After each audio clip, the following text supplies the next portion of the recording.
A Christmas Carol, Stave 2, by Charles Dickens, the first of the three spirits. When Scrooge awoke, it was so dark that looking out of bed he could scarcely distinguish the transparent window from the opaque walls of his chamber. He was endeavoring to pierce the darkness with his ferret eyes when the chimes of a neighboring church struck the 4 quarters. So he listened for the hour. To his great astonishment, the heavy bell went on from 6 to 7, and from 7 to 8, and regularly up to 12, then stopped. 12. It was past 2 when he went to bed. The clock was wrong. An icicle must have got into the works. 12? He retouched the spring of his repeater to correct this most preposterous clock. Its rapid little pulse beat 12 and stopped. "Why, it isn't possible," said Scrooge, "that I can have slept through a whole day and far into another night. It isn't possible that anything has happened to the sun, and this is 12 at noon." The idea being an alarming one, he scrambled out of bed and groped his way to the window. He was obliged to rub the frost off with the sleeve of his dressing gown before he could see anything, and could see very little then. All he could make out was that it was still very foggy and extremely cold, and that there was no noise of people running to and fro, and making a great stir, as there unquestionably would have been if night had beaten off bright day and taken possession of the world. This was a great relief, because 3 days after sight of this first of exchange, paid to Mr. Ebenezer Scrooge or his order and so forth, would have become a mere United States security, if there were no days to count by. Scrooge went to bed again, and thought and thought, and thought it over and over and over, and could make nothing of it. The more he thought, the more perplexed he was, and the more he endeavored not to think, the more he thought. Marley's ghost bothered him exceedingly. Every time he resolved within himself, after mature inquiry, that it was all a dream, his mind flew back again, like a strong spring released to its first position, and presented the same problem to be worked all through. Was it a dream? Scrooge lay in this state until the chime had gone 3 quarters more, when he remembered, on a sudden, that the ghost had warned him of a visitation when the bell tolled 1. He resolved to lie awake until the hour was past, and considering that he could no more go to sleep than go to heaven, this was perhaps the wisest resolution in his power. The quarter was so long that he was more than once convinced he must have sunk into a doze unconsciously and missed the clock. At length it broke upon his listening ear. "Ding dong!" "A quarter past," said Scrooge, counting. "Ding dong!" "Half past," said Scrooge. "Ding dong!" "A quarter to it," said Scrooge. "Ding dong!" "The hour itself," said Scrooge triumphantly, "and nothing else." He spoke before the hour bell sounded, which it now did with a deep, dull, hollow, melancholy one. Light flashed up in the room upon the instant, and the curtains of his bed were drawn. The curtains of his bed were drawn aside, I tell you, by a hand. Not the curtains at his feet, nor the curtains at his back, but those to which his face was addressed. The curtains of his bed were drawn aside, and Scrooge, starting up in a half-recumbent attitude, found himself face to face with the unearthly visitor who drew them, as close to it as I am now to you, and I am standing in the spirit at your elbow.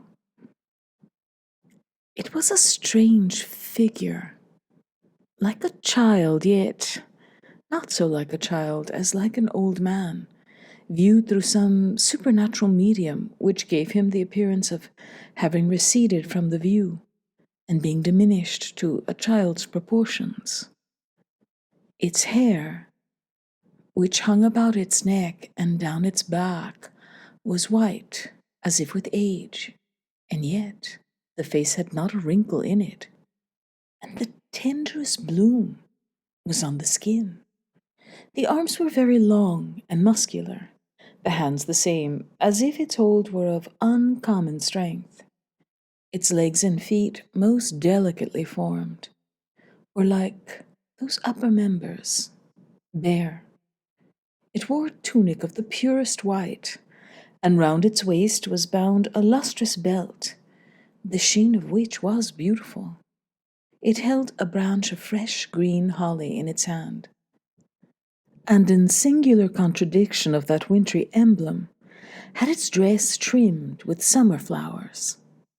But the strangest thing about it was that from the crown of its head there sprung a bright, clear jet of light, by which all this was visible, and which was doubtless the occasion of its using in its duller moments a great extinguisher for a cap, which it now held under its arm.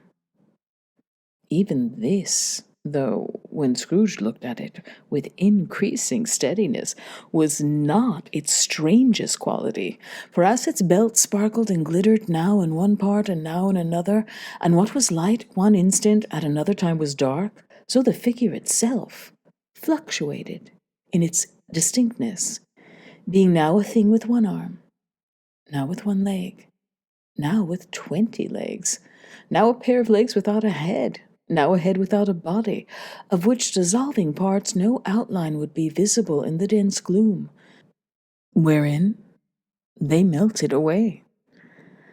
And in the very wonder of this, it would be itself again, distinct and clear as ever. "Are you the spirit, sir, whose coming was foretold to me?" asked Scrooge. "I am." The voice was soft and gentle, singularly low, as if, instead of being so close beside him, it were at a distance. "Who and what are you?" Scrooge demanded. "I am the ghost of Christmas past." "Long past?" inquired Scrooge, observant of its dwarfish stature. "No, your past." Perhaps Scrooge could not have told anybody why, if anybody could have asked him, but he had a special desire to see the spirit in his cap, and begged him to be covered. "What!" exclaimed the ghost. "Would you so soon put out with worldly hands the light I give? Is it not enough that you are one of those whose passions made this cap, and force me through whole trains of years to wear it low upon my brow?" Scrooge reverently disclaimed all intention to offend, or any knowledge of having wilfully bonneted the spirit at any period of his life. He then made bold to inquire what business brought him there. "Your welfare," said the ghost. Scrooge expressed himself much obliged, but could not help thinking that a night of unbroken rest would have been more conducive to that end. The spirit must have heard him thinking, for it said immediately, "Your reclamation, then. Take heed." It put out its strong hand as it spoke, and clasped him gently by the arm. "Rise and walk with me." It would have been in vain for Scrooge to plead that the weather and the hour were not adapted to pedestrian purposes, that bed was warm, and the thermometer a long way below freezing, that he was clad but lightly in his slippers, dressing gown, and nightcap, and that he had a cold upon him at that time. The grasp, though gentle as a woman's hand, was not to be resisted. He rose, but finding that the spirit made towards the window, clasped his robe in supplication. "I am a mortal," Scrooge remonstrated, "and liable to fall." "Bear but a touch of my hand. There," said the spirit, laying it upon his heart, "and you shall be upheld in more than this." As the words were spoken, they passed through the wall and stood upon an open country road, with fields on either hand. The city had entirely vanished. Not a vestige of it was to be seen. The darkness and the mist had vanished with it, for it was a clear, cold winter day, with snow upon the ground. "Good heaven!" said Scrooge, clasping his hands together as he looked about him. "I was bred in this place. I was a boy here." The spirit gazed upon him mildly. Its gentle touch, though it had been light, and instantaneously, appeared still present to the old man's sense of feeling. He was conscious of 1,000 odors floating in the air, each one connected with 1,000 thoughts, and hopes, and joys, and cares long, long forgotten. "Your lip is trembling," said the ghost. "And what is that upon your cheek?" Scrooge muttered with an unusual catching in his voice that it was a pimple, and begged the ghost to lead him where he would. "You recollect the way?" inquired the spirit. "Remember it!" cried Scrooge with fervor. "I could walk it blindfold." "Strange to have forgotten it for so many years," observed the ghost. "Let us go on." They walked along the road, Scrooge recognizing every gate and post and tree, until a little market town appeared in the distance with its bridge, its church, and winding river. Some shaggy ponies now were seen trotting towards them, with boys upon their backs, who called to other boys in the country gigs and carts, driven by farmers. All these boys were in great spirits and shouted to each other, until the broad fields were so full of merry music that the crisp air laughed to hear it. "These are but the shadows of the things that have been," said the ghost. "They have no consciousness of us." The jocund travelers came on, and as they came, Scrooge knew and named them every one. Why was he rejoiced beyond all bounds to see them? Why did his cold eye glisten, and his heart leap up as they went past? Why was he filled with gladness when he heard them give each other Merry Christmas as they parted at crossroads and byways for their several homes? What was Merry Christmas to Scrooge? Out upon Merry Christmas? What good had it ever done to him? "The school is not quite deserted," said the ghost. "A solitary child, neglected by his friends, is left there still." Scrooge said he knew it, and he sobbed. They left the high road by a well-remembered lane, and soon approached a mansion of dull red brick, with a little weathercock-surmounted cupola on the roof, and a bell hanging in it. It was a large house, but one of broken fortunes, for the spacious offices were little used. Their walls were damp and mossy, their windows broken, their gates decayed. Fowls clucked and strutted in the stables, and the coach-houses and sheds were overrun with grass. Nor was it more retentive of its ancient state within, for entering the dreary hall and glancing through the open doors of many rooms, they found them poorly furnished, cold, and vast. There was an earthy savor in the air, a chilly bareness in the place, which associated itself somehow with too much getting up by candlelight, and not too much to eat.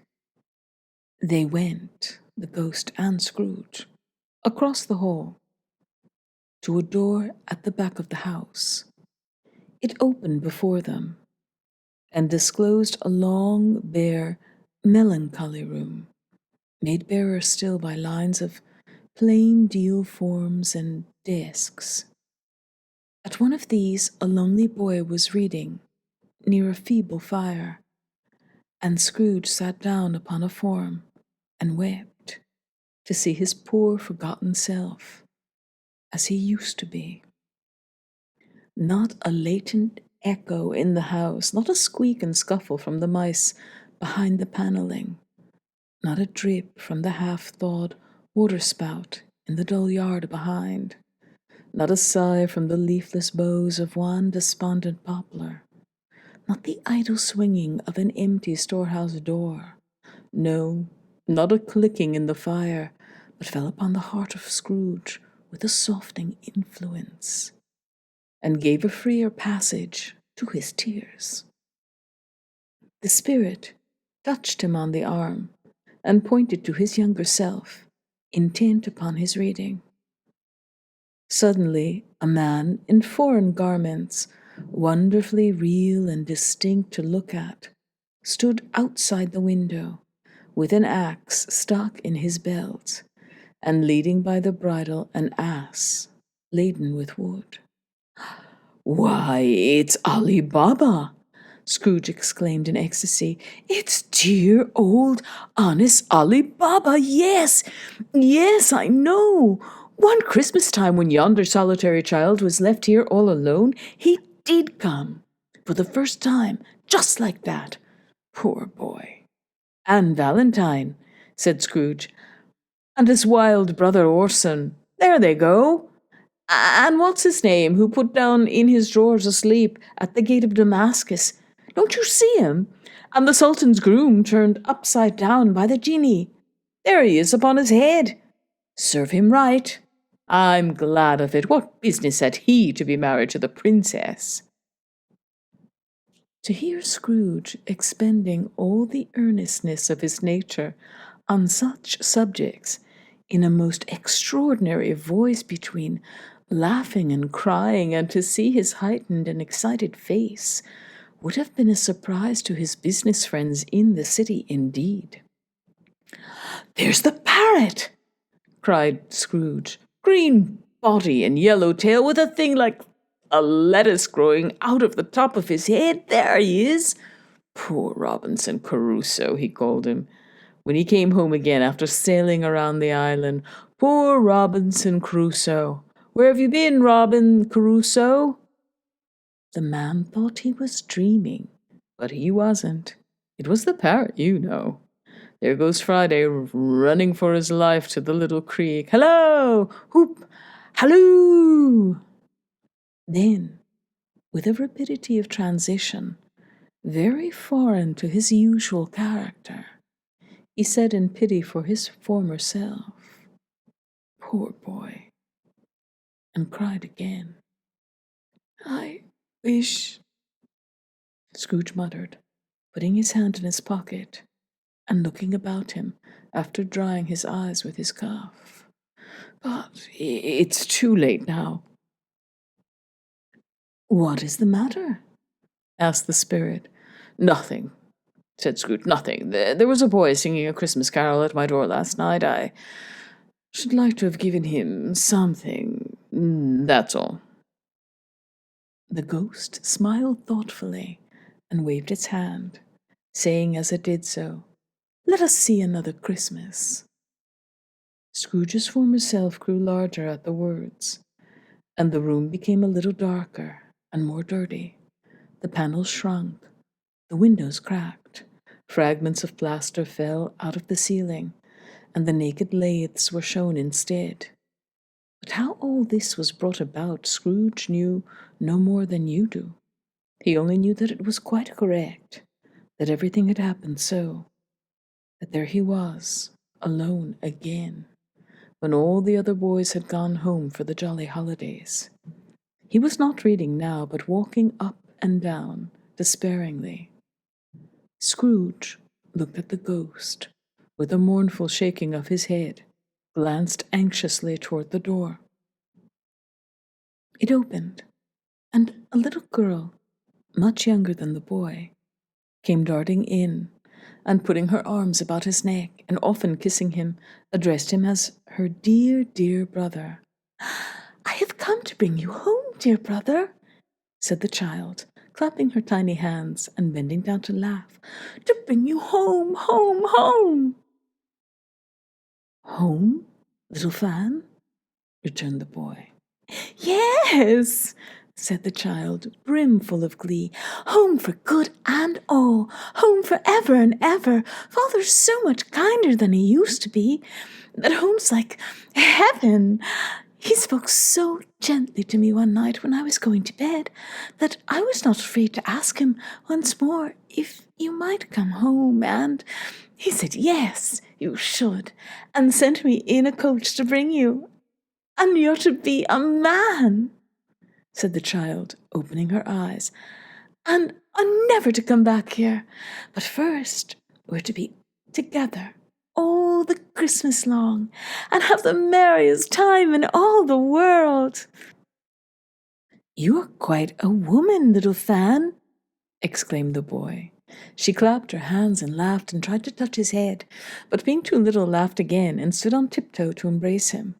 Then she began to drag him, in her childish eagerness, towards the door, and he, nothing loath to go, accompanied her. A terrible voice in the hall cried, "Bring down Master Scrooge's box there!" And in the hall appeared the schoolmaster himself, who glared on Master Scrooge with a ferocious condescension, and threw him into a dreadful state of mind by shaking hands with him. He then conveyed him and his sister into the veriest old well of a shivering best parlour that ever was seen, where the maps upon the wall and the celestial and terrestrial globes in the windows were waxy with cold. Here he produced a decanter of curiously light wine and a block of curiously heavy cake, and administered installments of those dainties to the young people, at the same time sending out a meagre servant to offer a glass of something to the postboy, who answered that he thanked the gentleman, but if it was the same tap as he had tasted before, he'd rather not. Master Scrooge's trunk being by this time tied on to the top of the chaise, the children bade the schoolmaster good-bye right willingly, and getting into it, drove gaily down the garden sweep, the quick wheels dashing the hoarfrost and snow from off the dark leaves of the evergreens like spray. "Always a delicate creature, whom a breath might have withered," said the ghost, "but she had a large heart." "So she had," cried Scrooge. "You're right. I will not gainsay it, Spirit. God forbid." "She died a woman," said the ghost, "and had, as I think, children." "One child," Scrooge returned. "True," said the ghost. "Your nephew." Scrooge seemed uneasy in his mind, and answered briefly, "Yes." Although they had but that moment left the school behind them, they were now in the busy thoroughfares of a city, where shadowy passengers passed and repassed, where shadowy carts and coaches battled for the way, and all the strife and tumult of a real city were. It was made plain enough by the dressing of the shops that here too it was Christmas time again. But it was evening, and the streets were lighted up. The ghost stopped at a certain warehouse door, and asked Scrooge if he knew it. "Know it?" said Scrooge. "Was I apprenticed here?" They went in, at sight of an old gentleman in a Welsh wig, sitting behind such a high desk that if he'd been 2 inches taller, he must have knocked his head against the ceiling. Scrooge cried in great excitement, "Why, it's old Fezziwig, bless his heart! It's Fezziwig, alive again!" Old Fezziwig laid down his pen and looked up at the clock, which pointed to the hour of 7. He rubbed his hands, adjusted his capacious waistcoat, laughed all over himself, from his shoes to his organ of benevolence, and called out, in a comfortable, oily, rich, fat, jovial voice, "Yo-ho there, Ebenezer! Dick!" Scrooge's former self, now grown a young man, came briskly in, accompanied by his fellow prentice. "Dick Wilkins, to be sure," said Scrooge to the ghost. "Bless me, yes, there he is. He was very much attached to me, was Dick. Poor Dick. Dear, dear." "Yo-ho, my boys," said Fezziwig. "No more work tonight. Christmas Eve, Dick. Christmas, Ebenezer. Let's have the shutters up," cried old Fezziwig, with a sharp clap of his hands, "before a man can say Jack Robinson." You wouldn't believe how those two fellows went at it. They charged into the street with the shutters. 1, 2, 3, had 'em up in their places. 4, 5, 6, barred 'em and pinned them. 7, 8, 9, and came back before you could have got to 12, panting like racehorses. "Hilly-ho!" cried old Fezziwig, skipping down from the high desk with wonderful agility. "Clear away, my lads, and let's have lots of room here. Hilly-ho, Dick! Cheer up, Ebenezer!" Clear away? There was nothing they wouldn't have cleared away, or couldn't have cleared away with old Fezziwig looking on. It was done in a minute. Every movable was packed off, as if it were dismissed from public life forevermore. The floor was swept and watered, the lamps were trimmed, fuel was heaped upon the fire, and the warehouse was as snug and warm and dry and bright a ballroom as you would desire to see upon a winter's night. In came a fiddler with a music book, and went up to the lofty desk, and made an orchestra of it, and tuned like 50 stomach aches. In came Mrs. Fezziwig, one vast, substantial smile. In came the 3 Miss Fezziwigs, beaming and lovable. In came the 6 young followers, whose hearts they broke. In came all the young men and women employed in the business. In came the housemaid with her cousin, the baker. In came the cook with her brother's particular friend, the milkman. In came the boy from over the way, who was suspected of not having board enough from his master, trying to hide himself behind the girl from next door but one, who was proved to have had her ears pulled by her mistress. In they all came, one after another, some shyly, some boldly, some gracefully, some awkwardly, some pushing, some pulling. In they all came, anyhow and everyhow. Away they all went, 20 couple at once. Hands, half round and back again the other way, down the middle and up again, round and round in various stages of affectionate grouping. Old top couple always turning up in the wrong place, new top couples starting off again as soon as they got there, all top couples at last, and not a bottom one to help them. When this result was brought about, old Fezziwig, clapping his hands to stop the dance, cried out, "Well done!" And the fiddler plunged his hot face into a pot of porter, especially provided for that purpose. But scorning rest upon his reappearance, he instantly began again, though there were no dancers yet, as if the other fiddler had been carried home exhausted on a shutter, and he were a brand new man resolved to beat him out of sight or perish. There were more dances, and there were forfeits, and more dances, and there was cake, and there was negus, and there was a great piece of cold roast, and there was a great piece of cold boiled, and there were mince pies and plenty of beer. But the great effect of the evening came after the roast and boiled, when the fiddler, an artful dog, mind, the sort of man who knew his business better than you or I could have told it him, struck up Sir Roger de Coverley. Then Old Fezziwig stood out to dance with Mrs. Fezziwig. Top couple, too, with a good stiff piece of work cut out for them. 3 or 4 and 20 pair of partners, people who were not to be trifled with, people who would dance and had no notion of walking. But if they had been twice as many, 4 times, old Fezziwig would have been a match for them, and so would Mrs. Fezziwig. As to her, she was worthy to be his partner in every sense of the term. If that's not high praise, tell me higher, and I'll use it. A positive light appeared to issue from Fezziwig's calves. They shone in every part of the dance like moons. You couldn't have predicted at any given time what would have become of them next. And when old Fezziwig and Mrs. Fezziwig had gone all through the dance, advance and retire, both hands to your partner, bow and curtsy, corkscrew, thread the needle, and back again to your place, Fezziwig cut so deftly that he appeared to wink with his legs, and came upon his feet again without a stagger. When the clock struck 11, this domestic ball broke up.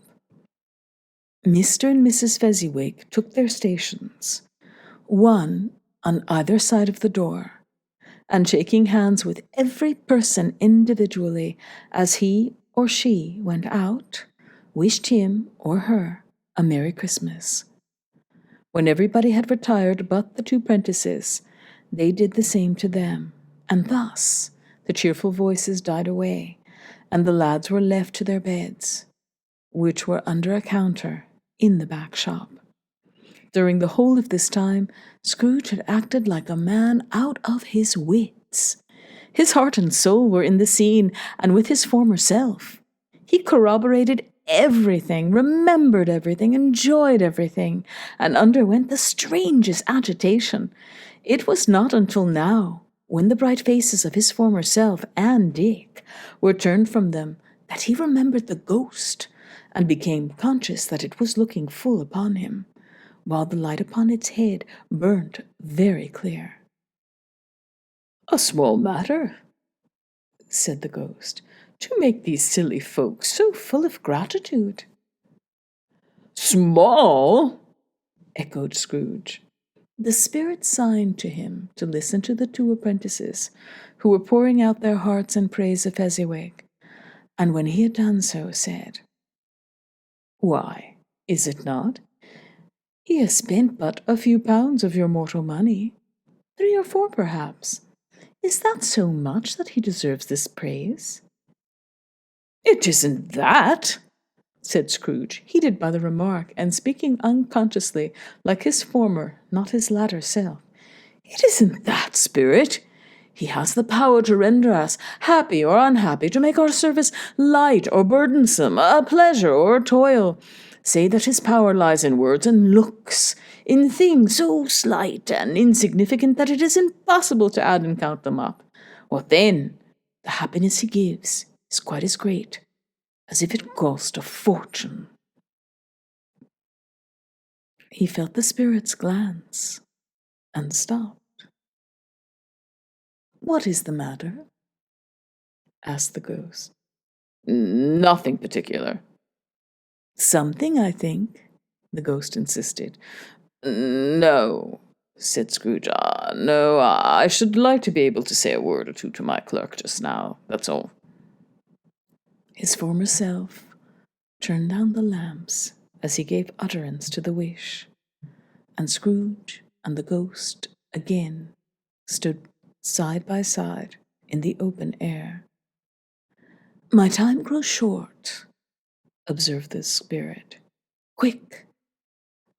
This was not addressed to Scrooge or to anyone whom he could see, but it produced an immediate effect, for again Scrooge saw himself. He was older now, a man in the prime of his life. His face had not the harsh and rigid lines of later years, but it had begun to wear the signs of care and avarice. There was an eager, greedy, restless motion in the eye, which showed the passion that had taken root, and where the shadow of the growing tree would fall. He was not alone, but sat by the side of a fair young girl in a morning dress, in whose eye there were tears which sparkled in the light that shone out of the ghost of Christmas past. "It matters little," she said softly. "To you, very little. Another idol has displaced me, and if it can cheer and comfort you in time to come, as I would have tried to do, I have no just cause to grieve."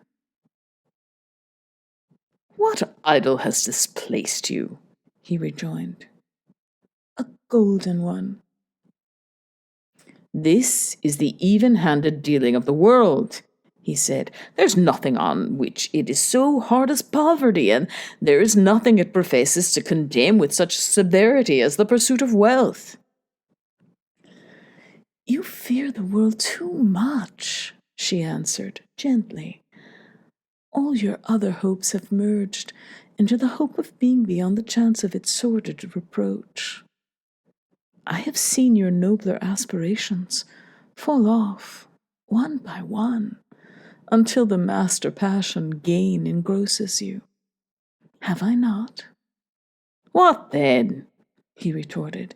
"Even if I have grown so much wiser, what then? I'm not changed towards you." She shook her head. "Am I?" "Our contract is an old one. It was made when we were both poor and content to be so, until, in good season, we could improve our worldly fortune by our patient industry. You are changed. When it was made, you were another man." "I was a boy," he said impatiently.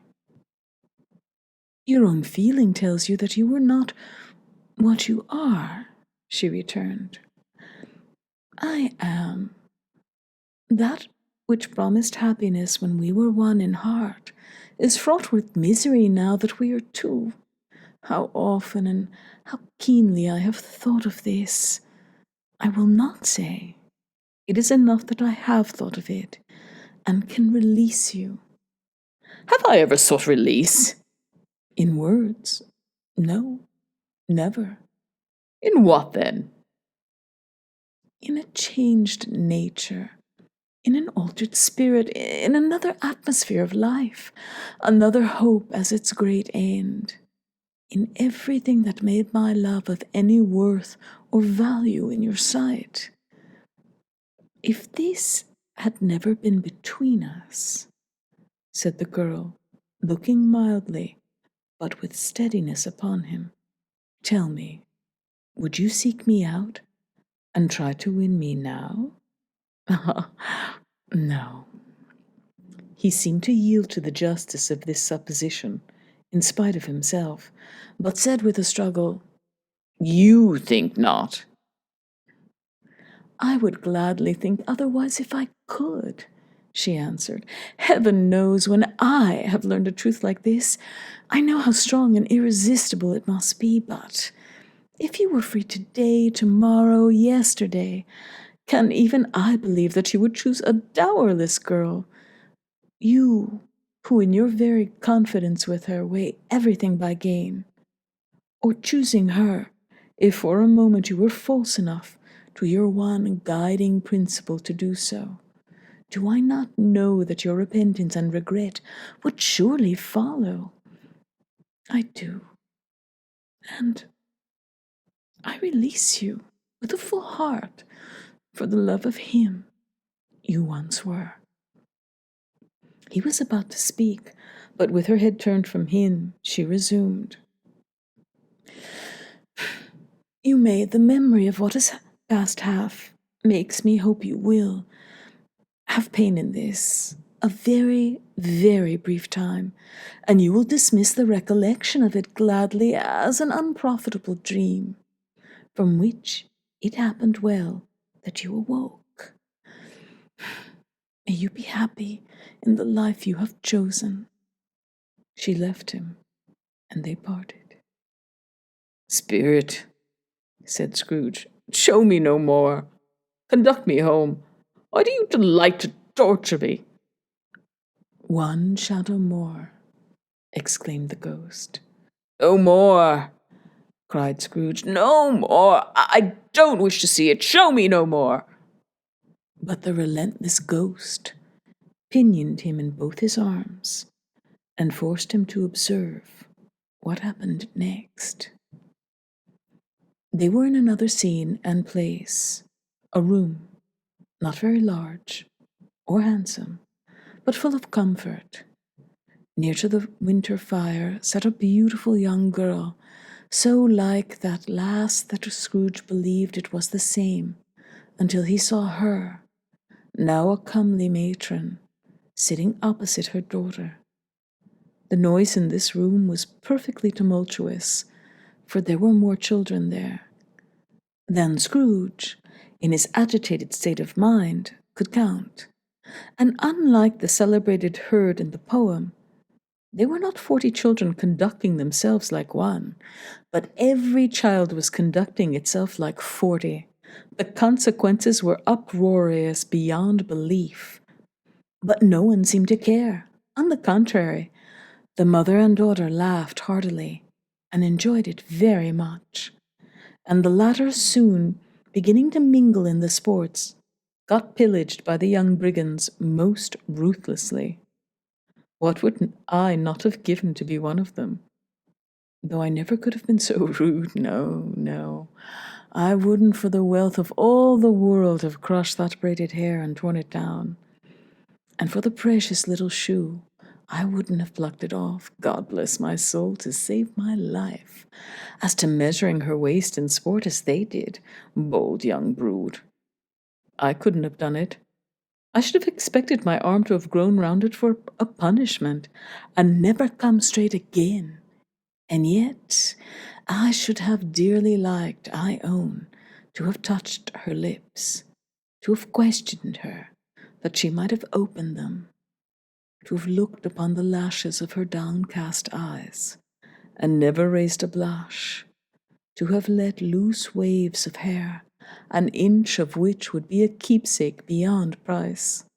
In short, I should have liked, I do confess, to have the lightest license of a child, and yet to have been man enough to know its value. But now a knocking at the door was heard. Such a rush immediately ensued that she, with laughing face and plundered dress, was borne towards it, the centre of a flushed and boisterous group, just in time to greet the father, who came home attended by a man laden with Christmas toys and presents. Then the shouting and the struggling, and the onslaught that was made on the defenceless porter, the scaling him with chairs for ladders to dive into his pockets, to spoil him of brown paper parcels, hold on tight by his cravat, hug him round his neck, pummel his back, kick his legs in irrepressible affection. The shouts of wonder and delight with which the development of every package was received, the terrible announcement that the baby had been taken in the act of putting a doll's frying pan into his mouth, and was more than suspected of having swallowed a fictitious turkey glued on a wooden platter. The immense relief of finding this a false alarm, the joy and gratitude and ecstasy, they are all indescribable alike. It is enough that they, by degrees, the children, and their emotions, got out of the parlor, and by one chair at a time, up to the top of the house, where they went to bed, and so subsided. And now Scrooge looked on more attentively than ever when the master of the house, having his daughter leaning fondly on him, sat down with her and her mother at his own fireside, and when he thought that such another creature, quite as graceful and as full of promise, might have called him father, and been a springtime in the haggard winter of his life, his sight grew very dim indeed. "Belle," said the husband, turning to his wife with a smile, "I saw an old friend of yours this afternoon." "Who was it?" "Guess." "How can I? Tut, don't I know?" she added in the same breath, laughing as he laughed. Mr. Scrooge. Mr. Scrooge it was. I passed his office window, and as it was not shut up, and he had a candle inside, I could scarcely help seeing him. His partner lies upon the point of death, I hear, and there he sat, alone, quite alone in the world, I do believe. Spirit, said Scrooge in a broken voice, remove me from this place. I told you these were shadows of the things that have been, said the ghost. That they are what they are. Do not blame me. Remove me, Scrooge exclaimed. I cannot bear it. He turned upon the ghost, and seeing that it looked upon him with a face, in which, in some strange way, there were fragments of all the faces it had shown him, rested with it. Leave me, take me back, haunt me no longer. In the struggle, if that can be called a struggle, in which the ghost, with no visible resistance on its own part, was undisturbed by any effort of its adversary, Scrooge observed that its light was burning high and bright, and dimly connecting that with its influence over him. He seized the extinguisher cap, and by a sudden action pressed it down upon his head. The spirit dropped beneath it, so that the extinguisher covered its whole form. But though Scrooge pressed it down with all his force, he could not hide the light, which streamed from under it in an unbroken flood upon the ground. He was conscious of being exhausted and overcome by an irresistible drowsiness, and further, of being in his own bedroom. He gave the cap a parting squeeze, in which his hand relaxed, and had barely time to reel to bed before he sank into a heavy sleep.